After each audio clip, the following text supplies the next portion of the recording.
दोस्तों, Benjamin Netanyahu को एक तगड़ा झटका लगा। उनके कई जो लाडले हैं वो ढेर हो गए। ये बड़ी खबर आपको दिखाऊंगा। इसके साथ साथ आपको दिखाने जा रहा हूं कि कैसे ईरान से पहले ही इजराइल घिरा हुआ है। हिजबुल्लाह ने 10,000 लड़ाके उत्तरी इजराइल की सीमा पर तैनात कर दिए हैं। यमन हूती की तरफ से लगातार इजराइल पर अटैक हो रहा है। अब एक और लड़ाका संगठन है जिसने मोर्चा खोल दिया। जी हां, आज की बहुत बड़ी खबर आपको दिखाने जा रहा हूं, जिसने अपने लड़ाकों को भेज दिया है और इसी ने इजराइल की दुगदुगी बढ़ा दी है। नमस्कार, मैं हूं प्रज्वल गौतम और आप देख रहे हैं टाइम्स एक्सप्रेस। आज की आप पहले ये वीडियो देखिए। ये वीडियो अपने आप में कम से कम इजराइल को डराने के लिए काम आने वाली है, क्योंकि इजराइल ने बहुत मुश्किल से अपनी एक साख बनाई थी, लेकिन अब चारों तरफ से गिरा हुआ है। देखिए इसमें क्या क्या हो रहा है, दिखाता जा रहा हूं।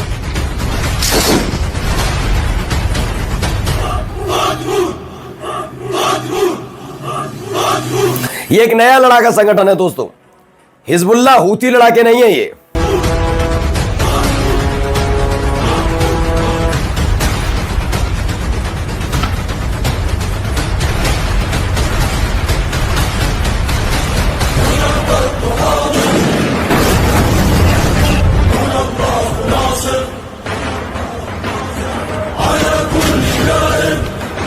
दरअसल ये मुस्लिम ब्रदरहुड के लड़ाके, उन्होंने मिस्र से ये वीडियो जारी कर दी है। अब आपको मैं समझाता हूं आखिरकार मुस्लिम ब्रदरहुड अचानक से इसमें क्यों कूद आया। तो आपको याद होगा, अभी हाल ही में हैक हुई थी, एक के बाद एक वेबसाइट हैक हो रही थी, सैटेलाइट हैक हो रही है इजराइल की। इन सब के बीच एक मैप निकल कर आ गया। यह मैप था ग्रेटर इजराइल का। दरअसल अब तक ग्रेटर इजराइल का चर्चा अलग अलग न्यूज चैनल में सुनी जाती रही, लेकिन किसी को यह पता नहीं था ग्रेटर इजराइल का मतलब क्या है, यानी कि किस इलाके में वो कब्जा करने जा रहा है। सीरिया वाले सोचते थे वो इराक तक सीमित रहेगा, इराक वाले सोचते थे कि वो मिस्र की जमीन पर कब्जा करेगा, फिलिस्तीन को अपने आप में मिला लेगा, गजा उनका हो जाएगा, ये हो जाएगा। लेकिन उनको पता ही नहीं था ये गजा और वेस्ट बैंक के आगे उन्होंने कई सारी तस्वीरें देख रखी हैं। हमने आपको 2 दिन पहले वो तस्वीर दिखाई थी, वो मैप दिखाया था, जो सीक्रेट मैप था, सबके सामने आ गया, जिसमें इराक भी शामिल है, सीरिया आधे से ज्यादा शामिल है, सऊदी अरब को भी कब्जा करना है इनको, मिस्र का हिस्सा भी लेना है, इजिप्ट का, ये तमाम चीजें। जैसे ही ये खबर निकल कर आई, वैसे ही मुस्लिम ब्रदरहुड जो इजिप्ट से ताल्लुक रखते हैं वो आगे आ गए। उन्होंने इजराइल के खिलाफ मोर्चा खोल दिया है। देखिए क्या है, मुस्लिम ब्रदरहुड के लड़ाकों ने मिस्र से वीडियो जारी की और धमकी दी है, हम आ रहे हैं। ईरान के बाद अब केवल मिस्र ही शेष है और इसके साथ ही इजराइल के लिए पूरे क्षेत्र को सैन्य दृष्टि से असहाय और निष्क्रिय करने की रणनीतिक प्रक्रिया अपने अंतिम चरण में पहुंच चुकी है। यानी कि अब देखिए हर तरफ क्या हो रहा है, हर तरफ लड़ाका संगठन एक एक करके इजराइल के खिलाफ मोर्चा खोल रहे हैं। यह तस्वीर निकलकर सामने आई। अब इन सब के बीच ईरान की ताकत जिस तरह से बढ़ रही है, जिस तरह से दिक्कतें मिल रही हैं इनको, उसे लेकर भी ये परेशान बड़े चल रहे हैं।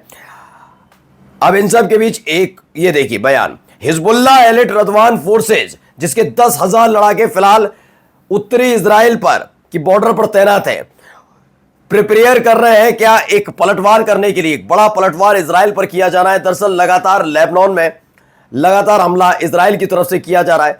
इसको देखा जा रहा है कि एक पलटवार की स्थिति में लाने की कोशिश की जा रही है।